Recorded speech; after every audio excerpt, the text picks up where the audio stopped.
Flight number 4819 మీకు delta airlines, ఇది కెనడాకు సంబంధించిన ఒక విమాన సంస్థ. మీకు ఎండివర్ ఎయిర్ అనబడే ఒక కంపెనీ వీళ్ళు రన్ చేస్తున్నారు. మీకు ఈ విమానం గురించి చెప్పాలి అంటే మీకు ఇవాళ మీరు వార్తలు వినే ఉంటారు. ఒక చాలా పెద్ద ప్రమాదంలోకి లోనైంది. ఎక్కడ? టొరంటోలో.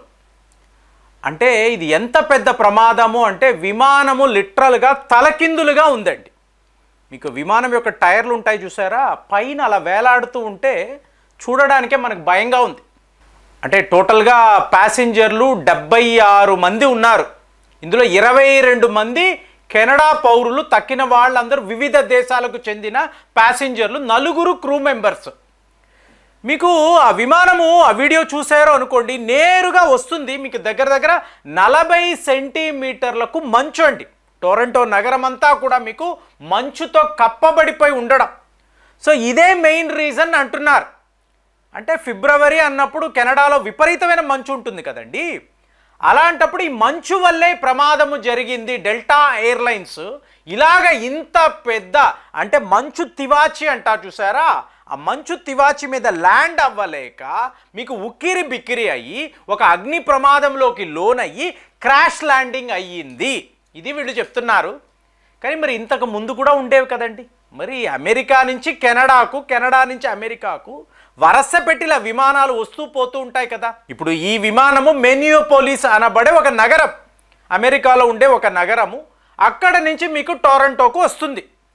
సో ఇలాగ ఎన్నేళ్ల పాటు చెప్పండి. ఇవాళ 2025 కాదండి, 2024లోనూ ఈ విమానం ఉండుంటుంది. ఇందులో ప్యాసింజర్లు ఉంటారు, ఇలాగే మంచు ఉంటుంది, ఇట్లాగే వచ్చేది ల్యాండ్ అయి ఉంటుంది. ఇప్పుడు వాళ్ళ కంట్రోల్ రూమ్ అధికారి ఏం చెప్తున్నారు, మీకు రన్వే టోటల్గా డ్రైగా ఉంది, మీకు అలాగే విండ్ స్పీడ్ కూడా కంట్రోల్లోనే ఉంది, ఈ cross section of air flow ఇది కూడా మామూలుగానే ఉంది, ఎక్కడ అన్యూజువల్గా ఏమీ లేదు.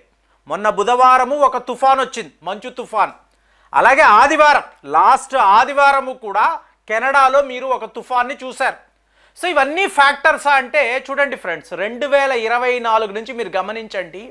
అమెరికా అన్నప్పుడు మీకు టెక్నాలజీలో హయ్యెస్ట్, అది వాళ్ళ ఎయిర్లైన్స్ గురించి చెప్పాలి అంటే చాలా పెద్ద లెవెల్లో మాట్లాడుకుంటారు. కానీ మీకు అమెరికాలో వరస పెట్టి ఇలాంటి విమాన ప్రమాదాలు 2024లో హయ్యెస్ట్ అని చెప్తున్నారు. దాంతో ఇప్పుడు ఈ నార్త్ అమెరికాలో ఉండే కెనడా దేశము, అలాగే సౌత్ కొరియానండి, ఇక్కడంతా కూడా మీకు పెద్ద పెద్ద ప్రమాదాలు జరగడం ఏంటి అంటే ఏమైంది, అమెరికాలో ఈ ఎయిర్లైన్స్కి ఎక్కడ ప్రాబ్లం వచ్చింది, వీళ్ళ పైలట్లు ఏమైనా తాగేసి నడుపుతున్నారా, లేదా వీళ్ళు ఫ్లైట్ నడుపుతున్నప్పుడు మొబైల్ ఫోన్లు చూసుకుంటూ కరెక్ట్గా వాళ్ళ డ్యూటీ చేయలేకపోతున్నారు. ఇదంతా అడిగితే సిల్లీగా ఉంటుంది. అబ్బో అలంతా ఉండదండి. Advanced country, advanced technology, surveillance అనండి, సెక్యూరిటీ అనండి, ప్రతిదీ పకడ్బందీగా ఉంటుంది అంటారు కదా. మరి ఇన్నిన్ని ప్రమాదాలు ఏమిటి, ముఖ్యంగా అమెరికాలో. ఇప్పుడు సౌత్ కొరియాలో జరిగిందండి, నార్త్ కొరియాలో అంటే అది వేరండి. అమెరికాలో ఇలా జరగడం ఏంటని ఇవాళ అందరూ కూడా ప్రశ్నిస్తున్నారు.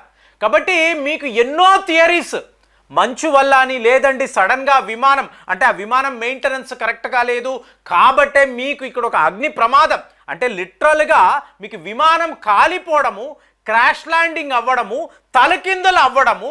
అందులో నుంచి విచిత్రం ఏంటో చెప్పమంటారా, ఇందులో ఉన్నవాళ్ళు ఒక్కళ్ళు కూడా మరణించలేదండి.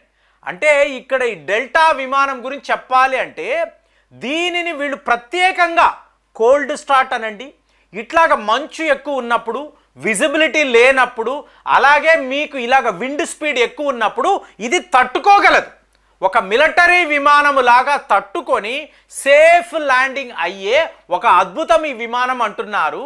కానీ ఈ అద్భుతానికి ఏమయ్యింది, ఇలా క్రాష్ ల్యాండింగ్ ఎలా అయింది, ఇంతంత మంటలు ఎక్కడ నుంచి వచ్చాయి, ఇవాళ అందరూ మాట్లాడుతున్నారు. కాబట్టి ఎయిర్లైన్స్లో ట్రావెల్ చేసే వాళ్ళ పరిస్థితి, ప్యాసింజర్లు నమ్మలేకపోతున్నారు. మీరు ఆడియో విన్నారనుకోండి, బూతులు అంటే ఆ ఎయిర్లైన్ సంస్థను తిట్టడం, ఇలా ఎలా నడిపేవు, ఈ విమానం ఇలా ఎలా కుప్ప కూలిపోయింది, ఒకవేళ మాకేమైనా అయ్యుంటే ఎవరు బాధ్యత, మీకు 2 హెలికాప్టర్లు, మీకు ఒక 2 ఎయిర్ అంబులెన్సులు, ల్యాండ్ అంబులెన్సులు, సర్వము హుటాహుటిగా టక టక టక వచ్చారు.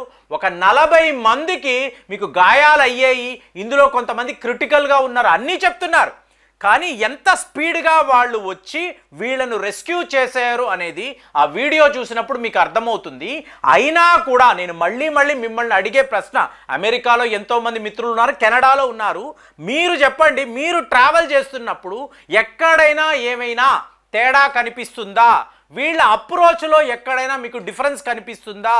లేదు కదా, ఉండే ఛాన్స్ లేదు కదా. అంటే ఇలాంటి యాక్సిడెంట్స్ కంటిన్యూస్గా అమెరికాలో, కెనడాలో, మొన్నటికి మొన్న ఒక విమానం సడన్గా తగలబడిపోయింది. ఎక్కడ? కెనడాలో. ఇలా జరుగుతుంది. ఇంకొక అమెరికన్ విమానము ఎయిర్పోర్టులో ల్యాండ్ కాబోతుంది, ఎదురుగుండా వస్తున్న ఒక మిలిటరీ విమానాన్ని గుద్దుకొని అక్కడికక్కడ మీకు కుప్ప కూలిపోవడం, లోపల ఉన్న వాళ్ళందరూ కూడా మరణించడం. ఏంటిది? ఇదేదో సినిమాలోనో కార్టూనో యానిమేషనో కాదు కదండి. ప్రజలు చూస్తుండగా అమెరికా లాంటి దేశంలో ఇట్లాంటి ప్రమాదాలు ఏమిటి అంటే, ఇప్పుడు కెనడాలో ఫిబ్రవరి నెల, సో వీళ్ళు చెప్తున్న ఈ ప్రమాదము, విమానం ఇలా తలకిందలుగా ఉండడము నాకైతే నమ్మబుద్ధి కాలేదు. ఇలా ఎలా జరుగుతుంది? క్రాష్ ల్యాండింగ్ అయినా ఇలాగే ఉంటుంది కదా, ఏదేదో లారీ బోల్తా పడినట్టు అట్లాంటి దృశ్యాలు మనం ఎప్పుడు చూడలేదు. మరి ఇప్పుడు ఈ 18 మంది కూడా మీకు 40 మందిలో 18 మంది క్రిటికల్గా ఉన్నారు అని చెప్తున్నారు. సో ఇప్పుడు వీళ్ళకి కెనడా ప్రభుత్వము ఏం చెయ్యబోతుంది? అలాగే విదేశాలకు సంబంధించిన వాళ్ళు చాలామంది ఉన్నారు. ఇప్పుడు 22 మంది కెనడా పౌరులు అంటే తక్కిన వాళ్ళందరూ అమెరికాకు చెందిన వాళ్ళు, అలాగే మీకు నార్త్ అమెరికాలో తక్కిన దేశాలకు చెందిన వాళ్ళు. మరి వాళ్ళందరికీ వీళ్ళు ఏం జవాబు చెప్పబోతున్నారు? అలాగే మీకు ఎయిర్ కంట్రోల్ రూమ్ వైపు నుంచి వాళ్ళ మెయింటెనెన్స్, వాళ్ళ సర్విలెన్స్, వాళ్ళ టెక్నీషియన్స్ ఇవాళ ఒక చాలా పెద్ద ఇన్వెస్టిగేషన్ అనేది మొదలు పెట్టారండి. అంటే దగ్గర 200 విమానాలను క్యాన్సిల్ చేసి, ఇప్పుడు భారత్ నుంచి కెనడా వెళ్ళే విమానాలు ఉన్నాయి, అలాగే మీకు సౌత్ అమెరికా, నార్త్ అమెరికా నుంచి కెనడా వెళ్ళే వాళ్ళు ఉన్నారు. టోటల్గా వీళ్ళు క్యాన్సిల్ చేశారు. ఈ రన్వేనే వీళ్ళు ఆపేశారు. మళ్ళీ నిన్నటికి నిన్న రాత్రి మళ్ళీ దీన్ని క్లియర్ చేశారు. కానీ మీకు 200 విమానాలు ఇలాగ క్యాన్సిల్ అవ్వడము, మీరు మీ ప్రోగ్రాం వేసుకోవడం, ఎన్నో షెడ్యూల్స్ ఉంటాయి, అపాయింట్మెంట్స్ ఉంటాయి, దీనికి ఇవాళ నష్టపరిహారము ఎవరు ఇస్తారు అని చెప్పి కెనడా ప్రభుత్వాన్ని వీళ్ళు అడుగుతున్నారు. సో వీళ్ళు అడుగుతున్నప్పుడు ఖచ్చితంగా కెనడా ప్రభుత్వం జవాబు చెప్పాలి. జస్టిన్ ట్రూడో యొక్క పాలన సరిగ్గా లేదు అన్నప్పుడు ఒక తీవ్రవాదము అన్నాము, భారత్ను వాళ్ళు ఎదిరించిన విధానము అన్నాము. మరి ఇక్కడ మీకు ఎయిర్పోర్ట్స్లో కూడా అడ్మినిస్ట్రేషన్ కరెక్ట్గా లేదండి, డ్యూటీలు చేయాల్సిన వాళ్ళు కరెక్ట్గా చేయడం లేదు, విమానాలు నడిపే వాళ్ళు సరిగ్గా నడపడం లేదు అంటే ఇదేమైనా రీజన్ అని మనం తీసుకుంటామా? మరి మన దేశంలో కూడా పెద్ద ఎయిర్పోర్ట్స్ ఉన్నాయి, ఎన్నో బోయింగ్ విమానాలు, ఎయిర్ బస్ విమానాలు ఉన్నాయి. మనం రేర్ కేసులోనే ఇలాంటి ప్రమాదాలు అనేవి చూస్తాం. మరి మన దేశం యొక్క పాపులేషన్ ఎంత, ట్రావెల్ కెపాసిటీ ఎంత, ప్యాసింజర్స్ ఎంత, నడిపే పైలట్లు ఏంటి, ఇదంతా చూసారనుకోండి, మనకన్నా వాళ్ళు అడ్వాన్స్డ్ అని అంటున్నారు కదా. మరి అలా అంటున్నప్పుడు ఎందుకు ఇంత ఈజీగా ఇలాంటి ప్రమాదాలు జరుగుతున్నాయి? అంటే మనకన్నా సబ్స్టాండర్డ్గా అమెరికాలో, కెనడాలో పైలట్లు, విమానాలు, ఎయిర్లైన్స్లు, వాళ్ళ ఎయిర్పోర్ట్స్ యొక్క కండిషన్స్ సరిగ్గా లేవని మీరు భావిస్తున్నారా?